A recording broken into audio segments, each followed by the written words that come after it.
So, ladies and gentlemen, habari zilizoweza kutufikia kwa sasa, hali sio shwari baada ya kwamba yule ambaye ni kiongozi wa Waislamu ndani ya nchi ya Iran ameweza kuuliwa ama aliweza kuuliwa hapo jana, ambapo habari zilikuwa ni tofauti pale ambapo Israel walikuwa wakisema kwamba tayari washamuua na wamethibitisha, na nchi ya Amerika pia kupitia Donald Trump aliweza kuandika kwenye mtandao wake wa kijamii pia vile vile na kusema kwamba kiongozi ambaye alikuwa ni dhalimu, msumbufu, tayari tushamweka chini. Lakini habari ambazo Iran walikuwa wakiaminisha dunia ni kwamba kiongozi huyu alikuwa yuko salama na yuko mahali ambapo amekingwa, yuko vizuri. Lakini usiku wa kuamkia leo alfajiri tarehe 1 mwezi wa 3 mwaka 2026, habari ambazo zimeweza kutokea ama kuelezewa na jeshi la Iran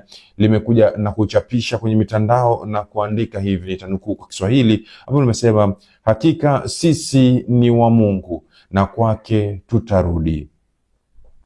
Kiongozi wa mapinduzi ya Kiislamu ya Iran Imam Khamenei ameuawa shahidi.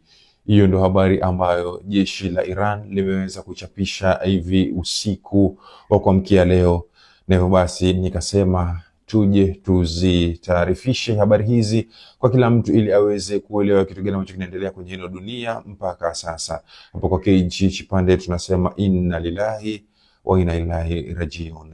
Kikweli kabisa sisi ni wa Mwenyezi Mungu na kwake Mwenyezi Mungu sote tutarudi. Kullu nafsi dhaikatul maut. So wasijione wajanja niseme, na wasijione